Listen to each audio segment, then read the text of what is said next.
David Sue and Don Williams again for the Institute of Sports and Spines. Today we're doing a demonstration of a lumbar mobilisation exercise. This is a very simple or basic exercise that we use just to mobilise and move the lumbar spine when it's tight or in spasm. It's easily performed in a seated position, and if people are in a lot of spasm, this is probably the best place to start, as if it does spasm you're not going to fall onto the floor. So we sit nice and comfortably, feet resting flat on the ground, and the backside towards the edge of the bench so that you can easily rock forward and backwards. And then we simply slouch down, great for people who love a slouch, and then sit up nice and tall and really arch the back.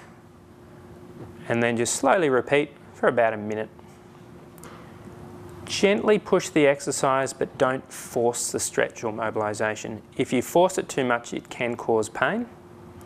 So it's just a general mobilisation. David's doing this brilliantly. Now we can also do this in a standing position. It's slightly more complex in this position, as your pelvis and knees can become involved in the equation further. So sometimes by putting the hands on the hips and pretending that your hips are a bucket, and we tip the hips forward as if we're trying to pour water out of the bucket, and we arch the back.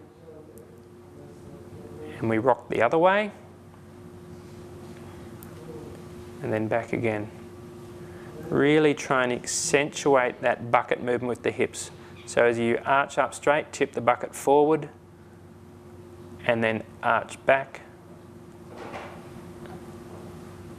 It's a nice slow exercise.